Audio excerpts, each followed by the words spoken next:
தெரிஞ்சு செய்கிற தப்பு, தெரியாமல் செய்கிற தப்பு அப்படின்ற அந்த டிஃப்ரென்ஸ்லாம் வந்து தப்புக்கு வேணால் தெரியும். ஆனால் தண்டனைக்கு தெரியாது.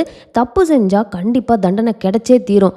இந்த டயலாக் எப்படி செம்மையா இருக்குல்ல. ஸோ இந்த மாதிரி பல டயலாக்ஸ் பார்த்தீங்கன்னா, இன்றைக்கி 4 எபிசோடில் இருந்தது. அவ்வளவுமே பார்த்தீங்கன்னா, நம்ம எஸ்ஐ ராஜா தான் சொல்கிற மாதிரி இருக்கும். ஸோ அதெல்லாம் வந்து ரொம்ப டீப்பாக இருந்தது. ஸோ எனக்கு அந்த டயலாக்ஸ்லாம் பிடிச்சிருந்தது. ஸோ அதெல்லாம் அங்கங்கே சொல்லுவோம். ஸோ இந்த வாரம் 4 எபிசோட் பார்த்தீங்கன்னா, உங்களுக்கு இந்த சஸ்பென்ஸ் த்ரில் அந்த மாதிரியான விஷயங்கள்லாம் வந்து இருக்காது. இதில் மெயின்லி பார்த்தீங்கன்னா, வாவர் ஸ்வேதா, முரளி லலிதா, அதுக்கப்புறம் சத்யா நீலா. ஸோ இவங்களோட ஸ்டோரிஸ்லாம் வந்து இன்னும் கொஞ்சம் ப்ரோக்ரஸ் ஆகிற மாதிரி காட்டியிருப்பாங்க. அண்ட் எப்பவும் போல் இந்த 4 எபிசோட்ஸில் வந்து ஏதாவது 1-2 கேஸ் வந்து அதை வந்து சால்வ் பண்ணுவாங்க தெரியுமா, அந்த மாதிரியான விஷயங்கள் தான் நடக்குது. சரி, ஓகே, வாங்க இந்த 4 எபிசோட ஸ்டார்டிங்லேருந்து ரிவ்யூ பண்ணிடலாமா. லாஸ்ட் வீக் பார்த்தீங்கன்னா, லலிதா அண்ட் முரளியோட பாட்டி 2 பேருமே வந்து ஹாஸ்பிட்டல் அட்மிட் ஆயிருக்காங்கன்ற மாதிரி தானே முடிச்சிருப்பாங்க. நான் கூட நினச்சேன் இதில் ஏதோ ஒரு பயங்கரமான சஸ்பென்ஸ் இருக்கும், இதில் ஏதோ ஒரு லிங்க் இருக்குது, என்னமோ நடந்திருக்குன்னு யோசிச்சேன். ஆனால் இந்த வாரம் பார்த்தீங்கன்னா அந்த மாதிரிலாம் எதுவுமே இல்லாமல் ரொம்ப சிம்பிளாக தான் வந்து 2 பேரும் ஹாஸ்பிட்டல் இருக்கிற மாதிரி காட்டியிருக்கிறாங்க. ஸோ லலிதா இருக்கிற ஹாஸ்பிட்டலில் யார் டாக்டர் அப்படின்னு பார்த்தீங்கன்னா, அதே டாக்டர் ஸ்வேதா தாங்க. இந்த போலீஸில் டாக்டர்னால நம்ம ஸ்வேதா தான் வந்து நிற்கிறாங்க. ஸோ அவங்களுக்கு எப்படி அடிபட்டுச்சு அப்படிங்கிற அந்த ஸ்டோரியை வந்து ராஜா கிட்ட வந்து ஷேர் பண்ணுவாங்க இல்லையா. அதில் வந்து அவங்க பைக்கில் போய்கிட்டு இருந்தாங்க. பியர் பாட்டிலை வச்சு எல்லா பக்கத்துலேருந்தும் அடித்து இவங்களுக்கு அடிபட்டுருச்சு அப்படின்னு சொல்லுவாங்க. அதில் ஃபஸ்ட்டு பாட்டில் பார்த்தீங்கன்னா நல்லா வண்டி மேலேயே வந்து விழுந்திருக்கும். அதுக்கப்புறம் இவங்க பதட்டமாகி வண்டியிலேருந்து இறங்கி வண்டியை கீழே போட்டு இவங்க அடி வாங்கி மயங்கி விழுகிற மாதிரி அந்த சீன் இருந்திருக்கும். ஸோ எனக்கு ஒரு டவுட் இருக்குது, அதை நான் உங்ககிட்டயே டேரெக்டாக கேட்டுறேன். ஸோ நம்ம இதே மாதிரி வண்டியை ஓட்டிட்டு போயிட்டு இருக்கோம். ஒரு இடத்துல சடனாக ஒரு பாட்டில் வந்து வண்டியில் விழுது. நம்ம ஷாக் ஆகி வண்டியை நிறுத்துகிறோம். அதுக்கப்புறம் நம்ம மேலேயே 2 பாட்டில் அடிக்கிறாங்க. ஸோ இந்த சிச்சுவேஷனில் வண்டி ஆனில் தான் இருக்குன்றப்போ நீங்கள் வண்டியை ரைஸ் பண்ணிட்டு அங்கேருந்து வேகமாக போவீங்களா, இல்லை வண்டியிலேருந்து கீழே இறங்கி எல்லா அடியும் வாங்கி மயங்கி விழுவீங்களா? சரி, இப்போ நம்ம திரும்ப கதைக்கு போவோமா. ஸோ இப்போ இந்த ராஜா வந்து லலிதாவை பார்க்குறாங்க இல்லையா. ஸோ அந்த டைம் லலிதா பார்த்தீங்கன்னா எங்கன்னா முரளி வந்திருக்கிறாரா அப்படின்னு அவங்க தேடினது வந்து ரொம்ப அழகாக இருந்தது. அண்ட் அதே மாதிரி என்ன நடந்துச்சு அப்படிங்கிறத ராஜா முரளி லேட்டரான அப்டேட் பண்ணுறப்போ இவன் வேறு ஏதாவது சொன்னாலான்னு சொல்லிட்டு முரளியோட அந்த எக்ஸ்பெக்டேஷன்ஸோ அதுவுமே நல்லாயிருக்கும். வந்து முரளி வந்து இந்த சாப்பாடெல்லாம் கொண்டு வந்து லலிதா கொடுக்குறதா இருக்கட்டும், இவங்க எனக்கு ஹாஸ்பிட்டலில் இருக்கவே பிடிக்கல, எனக்கு ஊசியே பிடிக்கல, நான் இங்கேருந்து கிளம்புறேன்னு சொல்கிறப்போ 4 நாளைக்கு உனக்கு பெட் ரெஸ்ட் எடுக்க சொல்லியிருக்காங்க, நான் ஆடியோ புக்ஸ்லாம் அனுப்பியிருக்கேன், நீ அதை கேளு அப்படின்னு இவர் சொல்கிறது. சரி, ஓகே, நீ வந்து என்னோட வீட்லேயே ஸ்டே பண்ணிக்கோ அப்படின்னு சொல்லிட்டு அவர் கூப்பிட்டு போகிறது. அண்ட் அங்கே அவங்களோட பாட்டி வருவாங்க தெரியுமா. பாட்டி வந்து வேணுனே இவங்களை வம்பிழுக்கிறதுக்காக முரளியை பற்றி தப்பாக சொல்லுவாங்க. இவங்க டென்ஷன் ஆகி முரளியை டிஃபெண்ட் பண்ணுற மாதிரி, என்ன இஷ்டத்துக்கு நீங்கள் பேசுகிறீங்க, அவனை பற்றி எனக்கு தெரியுன்ற மாதிரி. ஆனால் அவங்க வீட்டில் போனதுக்கப்புறம் கூட பார்த்தீங்கன்னா இவர் தோசை சுட்டு கொடுத்துட்டு இருப்பாரு. அந்த இடத்துல அவங்க பாட்டி பேசுறதெல்லாம் செம்மையாக இருக்கும். அதுவும் அதை சாப்பிட்டுட்டு லலிதா சூப்பராக இருக்குது அப்படின்னு சொன்னால் என்னமோ பெருசாக பிரியாணியை பண்ணி வந்த மாதிரி சூப்பராக இருக்குன்னு சொல்கிற, ஒரு தோசை தானே ஊற்றி இருக்கிறான் அப்படின்னு சொல்கிறது. நீ போய் வெளியே படுத்துக்கோப்பா, நாங்கள் 2 கேர்ள்ஸ் உள்ளே படுத்துப்போம் அப்படின்னு சொல்கிறது. அதுக்கப்புறம் வீட்டுக்கு வெளியே போயிட்டு பார்த்தீங்கன்னா முரளி உட்காந்துருக்கப்போ லலிதா தூக்கம் வரலான்னு உட்காந்து பேசிக்கிட்டு இருக்கிறப்போ இவர் அப்படியே தூங்குறதுன்னு சொல்லிட்டு ஓவரால் அந்த ஃபுல் சீக்வன்ஸே வந்து ரொம்பவே நல்லா கொண்டு போயிருந்தாங்க.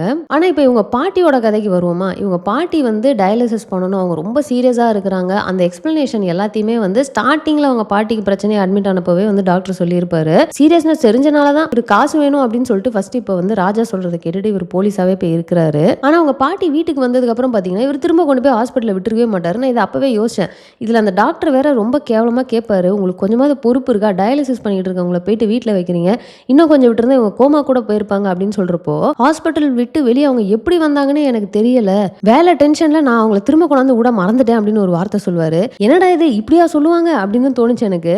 ஸோ இப்போ இந்த லலிதா கேஸ் விஷயமா அவங்க வந்து போய் செக் பண்ணுவாங்க தெரியுமா. அப்போ பார்த்தீங்கன்னா கரெக்டாக அந்த பாட்டிலோட பிராண்ட் ஒன்று வச்சுக்கிட்டாங்க. ஸோ இந்த பிராண்டு பார்த்தீங்கன்னா இங்கே எங்கேயுமே கிடைக்காது, இது பாண்டிச்சேரியில் தான் கிடைக்கும் அப்படின்னு சொல்லிட்டு நம்ம வந்து ஸ்டார்டிங்லேருந்தே நான் சொல்கிற விஷயம் தான். இவங்க வர கேஸ்லாம் பார்த்தீங்கன்னா அதில் அதை சிம்பிளிஃபை பண்ணுற மாதிரி ஒரு விஷயத்த வச்சுக்கிறாங்க. அவங்க இங்கே கிடைக்கிற ஒரு நார்மல் பாட்டில் அப்படிங்கிற மாதிரி அதை வச்சிருந்தா அது இன்னும் கொஞ்சம் டீப்பாக வந்து யோசிச்சு வேற லெவலில் வந்து இன்வெஸ்டிகேஷனை கொண்டு போகணும். அதுக்கு பதிலாக இப்போ இந்த பிராண்ட் இங்கே கிடைக்கவே கிடைக்காது அப்படின்னு சொல்லி அதை சிம்பிளிஃபை பண்ணதுனால இது இப்போ எங்கெங்கெல்லாம் இருக்குது அப்படின்றப்போ அது சோர்ஸை வந்து ஈஸியாக கண்டுபிடிச்சிற மாதிரி வச்சுருக்காங்க. இதே தான் லாஸ்ட் டைம் பார்த்தீங்கன்னா அந்த போஸ்ட்மார்ட்டம் ரிப்போர்ட்டை திருடுறப்போ லெஃப்ட் ஹேண்ட் அப்படிங்கிற மாதிரி ஒரு பாயிண்ட்டை வச்சுட்டாங்க. நெக்ஸ்ட் பார்த்தீங்கன்னா நம்ம முனியாண்டி கேஸ் ரிலேட்டடாக நம்ம வாவர் வந்து லலிதாவோட அப்பாட்ட வந்து டிஸ்கஸ் பண்ணிகிட்டு இருக்கிறாரு.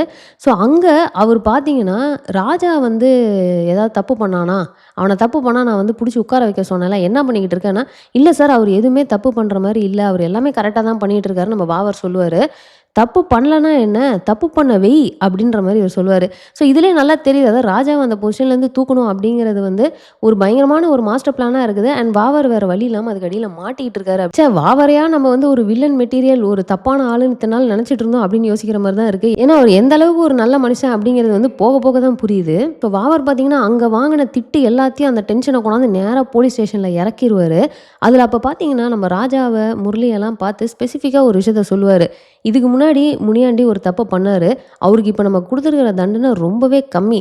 ஆனா இதுக்கு அடுத்து இங்க யாராவது ஏதாவது தப்பு பண்ணி மாட்னீங்க அப்படின்னா, நேரா ஜெயில்ல தான் கொண்டு போய் நான் உட்கார வைப்பேன் அப்படின்னு சொல்றப்போலாம் நம்ம முரளிக்கு அப்படியே வேர்த்து கொட்டுது. ஸோ ஃபேக்கா தானே எல்லாத்தையும் ரெடி பண்ணிட்டு வந்து உள்ள வந்து உட்கார வச்சிருக்கிறாரு நம்ம ராஜா.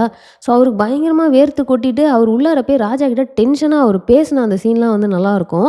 நீங்க வந்து தப்பு பண்ணா கண்டிப்பா தண்டனை கிடைக்கும்னு சொன்னீங்களே, அப்ப என்ன சொல்றீங்க? இப்போ நான் வந்து இங்க பண்ற தப்புக்கு எனக்கு கண்டிப்பா தண்டனை கிடைக்கும்னு சொல்றீங்களா? அப்படின்னு கேட்கிறப்போ, ஆமா கண்டிப்பா கிடைக்கும். ஆனா அது எப்ப கிடைக்கும்ன்றது தெரியல. எவ்வளோ நாளைக்கு நம்ம அதை புஷ் பண்ணிட்டு போறோம் அப்படிங்கிறது தான் கேமே அப்படின்னு அவர் சொல்றப்போ, ஓ என் லைஃப் உங்களுக்கு கேமா இருக்கா? அப்படின்னு நம்ம முரளி சொன்னது. எனக்கு இதெல்லாம் வேணவே வேணாம் சார். நான் இதை விட்டு வெளில போறேன்னு சொல்றப்போ, ராஜா செம்மையா அடுத்து ஒரு டைலாக் சொல்லுவாரு. ஆல்ரெடி நம்ம பாதி தூரம் வந்துட்டோம். இதுக்கப்புறம் பின்னாடி போனாலும் ஒரே டிஸ்டன்ஸ் தான். முன்னாடி போனாலும் ஒரே டிஸ்டன்ஸ் தான். பின்னாடி போறதுக்கு பதிலா முன்னாடி போயிட்டே இருப்போமே! என்ன தப்பு? அப்படின்னு அவர் சொன்னது. நம்ம முனியாண்டியுமே பார்த்தீங்கன்னா, அந்த போலீஸ் ஸ்டேஷனுக்கு உள்ள வரத்துக்கே வந்து ரொம்ப தயங்கி வெளியே நின்னுட்டு இருந்ததா இருக்கட்டும். அவர வந்து எல்லாரும் கம்ஃபர்டபுளா ஃபீல் பண்ண வச்சு, நீங்க வாங்கன்னு சொல்லி வந்து அவர் திரும்ப அவர் டேபிள்ல உட்காரப்போ, அந்த டேபிளெல்லாம் வந்து அவர் ஃபீல் பண்ணி பார்ப்பாரு தெரியுமா? கொஞ்சம் எமோஷனலா தான் இருந்தது. அண்ட் ராஜா வரப்போ கூட இவர் டக்குன்னு எந்திரிக்கிறப்போ, "இல்ல சார் நீங்க உட்காருங்க" அப்படின்னு சொல்லி ராஜா உட்கார வச்சது. அப்ப நம்ம முனியாண்டி சொல்லுவாரு, "இந்த மாரி நான் வந்து இதுவரைக்கும் லஞ்சம் வாங்குனது கிடையாது. எதுவுமே பண்ணது கிடையாது. அவ்ளோ நேர்மையா இருந்தேன். வெளியே இருக்கிறவங்கலாம் போலீஸா இருக்கிறதுன்றது ஒரு அதிகாரம் அப்படின்னு நினைப்பாங்க. இது அதிகாரம் இல்ல சார். இது வந்து ஒரு அடிமை தொழில்" அப்படிங்கிற மாரி அவர் சொன்னது. ஓவரால் அந்த போர்ஷன்லாம் பார்த்தீங்கன்னா, ஒரு மாரி எமோஷனலா தாங்க போச்சு. நெக்ஸ்ட் நம்ம ஜீவாவோட ஜோக் இல்லாம 4 எபிசோடு போகாது இல்லையா? அவரோட காமெடி பார்த்தீங்கன்னா, இந்த வாட்டியும் இருந்துச்சு. ஸோ நம்ம ராஜா கூப்ட்டு லலிதா கேஸ் விஷயமா வந்து அந்த பாட்டில்லாம் வந்து கிடைச்சிருக்கும் இல்லையா? ஸோ அதுக்காக நம்ம ஜீவாவ கூப்ட்டு, "நீங்க சரக்கு அடிப்பீங்களா?" அப்படின்னு கேட்டோனே, "அப்படின்னா என்ன சார்? சரக்குனா என்ன?" அப்படின்னு அவர் கேட்டதா இருக்கட்டும். இவர் அதான்ப்பா இந்த தண்ணி மாரி இருக்குமே, லிக்விட் ஃபார்ம்ல இருக்கும். கலர் கலர் பாட்டில்லலாம் போட்டு மதுபான கடைகளெல்லாம் கிடைக்குமே. ஆனா, "அப்படியா சார்? ஓ! அதுதானா? எனக்கு அதெல்லாம் தெரியாது சார். நான் டீடோட்டலர்" அப்படின்னு அவர் சொன்னது. சரி அப்பனா வந்து இந்த கேஸ நான் வேற யார்ட்டயாவது குடுத்துக்கிறேன். ஏன்னா ட்ரிங்க் ரிலேட்டடா நாலேட்ஜ் இருந்தா மட்டும் தான் அவங்களுக்கு குடுக்க முடியும்னு சொன்ன உடனே இவரு, "இல்ல சார் நான் டீடோட்டலர் தான். ஆனா எனக்கு எல்லா நாலேட்ஜுமே இருக்கு" அப்படின்னு சொல்லிட்டு ஒரு விஷயத்தையும் வந்து அவர் எக்ஸ்பிளைன் பண்ணுவார் தெரியுமா? அந்த சீன்லாம் செம்மையா இருக்கும். அண்ட் அதே மாரி பார்த்தீங்கன்னா, நம்ம ஜீவா அண்ட் ஸ்வென்சி வந்து லேட்டா வராங்க அப்படின்னு சொல்லிட்டு நம்ம வாவர் வந்து துப்பாக்கிய தூக்கி புடிச்சிட்டு நிக்கணும்னு ஒரு பனிஷ்மெண்ட்ட குடுத்துட்டு போயிருவார் இல்லையா? செம கோவத்துல இருப்பாரு. ஏன்னா வந்து ஸ்வென்சிய வந்து இன்னொரு பையனுக்கு வந்து ஓகே சொல்ல போறேன் அப்படின்னு சொல்லியிருப்பாங்கன்ட்டு, "நீ வந்து டின்னரா போற அவனோட, நீ கன்ன தூக்கிட்டு நில்லு" அப்படின்னு கோவமா இருப்பாரு. ஆனா அந்த பையனுக்கு நோ சொல்லிட்டேன் அப்படின்னு தெரிஞ்சதுக்கு அப்புறமா, கன்ன இறக்குங்க. ஏன்னா பிரேக்கப்போட வலியும் எனக்கு தெரியும். கன்ன தூக்கிட்டு நிக்கிற வலியும் எனக்கு தெரியும். 2ம் அட் அ டைம்ல வேணாம் அப்படின்னு அவர் கேஷுவலா சொன்னது. ஸோ ஜீவாவோட ஸ்டைல் காமெடி பார்த்தீங்கன்னா, உண்மையிலேயே அங்கங்க கொஞ்சம் ஃபன்னா தான் இருக்குது. அண்ட் அதே மாரி இந்த முரளி அண்ட் ராஜா அவங்களுக்குள்ள இருக்க பாண்டிங்கும் பார்த்தீங்கன்னா, வாரம் வாரம் வந்து அத நமக்கு ஃபீல் பண்ண வைக்கிற மாரி ஏதாவது ஒரு சீன வச்சுடுறாங்க. ஸோ இந்த வாட்டி பார்த்தீங்கன்னா, நம்ம வாவர் வந்து ராஜாவ புடிச்சு செமையா திட்டி விட்டுருவாரு. அந்த டென்ஷன இவரு ஃபுல்லா முரளி மேல காட்டிருவாரு. ஏன்னா முரளி வந்து லேட்டா வந்திருப்பாரு ஸ்டேஷனுக்கு. கண்டபடி கத்திருவாரு. அதுக்கப்புறம் வந்து பார்த்தீங்கன்னா, சரியா பேசாமலே இருப்பாரு. அப்ப நம்ம முரளி வந்துட்டு, "ஏன் பேச மாட்றீங்க? அதுதான் வந்து நான் பண்ண தப்புக்கு பயங்கரமா திட்டிட்டீங்கல்ல. எனக்கு ஒரு மாதிரி இருக்கு. நீங்க பேசுங்க" அப்படின்னு சொன்னோனே டக்குன்னு ராஜா ஒரு ஸ்மைல் பண்ணிட்டு வந்துட்டு, அவர ஒரு மாரி விளையாட்டா அடிச்சுட்டு, "சரி சரி விடு பரவால்ல. வாவர் மேல இருந்த டென்ஷன் எல்லாத்தையும் உன் மேல காட்டிட்டேன்" அப்படின்னு அவர் சொல்லி திரும்ப அவங்க 2 பேரும் பேச ஆரம்பிச்சதெல்லாம் வந்து சூப்பரா இருக்கும். அண்ட் நம்ம வாவர் சும்மா இல்லைங்க. ஏன்னா அவர் வந்து பார்த்தீங்கன்னா, இந்த ஸ்டேஷன்ல ஆல்ரெடி முனியாண்டி வந்து இந்த மாரி ஒரு விஷயத்த பண்ணதுனால, ஸ்டேஷன் மேல ஒரு பிளாக் மார்க் வந்துரும் அப்படின்னு சொல்லிட்டு, எனக்கு வந்து இந்த ஸ்டேஷன்ல இருக்கிறவங்க எல்லாத்தோட பேக்ரவுண்ட் செக்கும் வேணும். ஒரு கம்ப்ளீட் அனாலிசிஸ் ரிப்போர்ட் வேணும் அப்படிங்கிற மாரி கேட்டிருக்காரு. ஸோ அவ்வளோதாங்க. இந்த 4 எபிசோட்ல நடந்த எல்லாத்தையுமே பார்த்துரும். ஸோ நான் சொன்ன மாதிரி த்ரில்லு, சஸ்பென்ஸ் அப்படிங்கிற மாரி எலிமெண்ட்ஸ்லாம் இந்த 4 எபிசோட்ல கிடையாது. மேபி நெக்ஸ்ட் வீக் வந்து இந்த நீலா, ராஜாவோட டிவோர்ஸ் ரிலேட்டடா ஏதாவது வரலாம். இல்லையா இந்த வாவர் வந்து பார்த்தீங்கன்னா, இந்த பேக்ரவுண்ட் செக் பண்ண சொல்லியிருக்காரு. ஸோ அது ரிலேட்டடா ஏதாவது குழப்பங்கள் ஏதாவது நெக்ஸ்ட் வீக் வருது அப்படிங்கிறத நம்ம வெயிட் பண்ணி தான் பார்க்கணும். ஸோ நீங்க இந்த 4 எபிசோட ஆல்ரெடி பார்த்துட்டீங்க அப்படின்னா, நீங்க என்ன ஃபீல் பண்றீங்க அப்படிங்கிறத மறக்காம கமெண்ட்ல போட்டுருங்க. ஸோ அவ்வளோதான். இந்த வீடியோ நான் இதோட முடிச்சுக்கிறேன். இந்த வீடியோ உங்களுக்கு பிடிச்சிருந்தா லைக் பண்ணுங்க. உங்க ஃப்ரெண்ட்ஸ் எல்லாத்தையுமே ஷேர் பண்ணுங்க. மறக்காம சேனலை சப்ஸ்கிரைப் பண்ணி சப்போர்ட் பண்ணுங்க. நெக்ஸ்ட் ஒரு இன்ட்ரெஸ்டிங்கான வீடியோல உங்களை மீட் பண்றேன். தேங்க்ஸ் ஃபார் வாட்சிங். Bye by.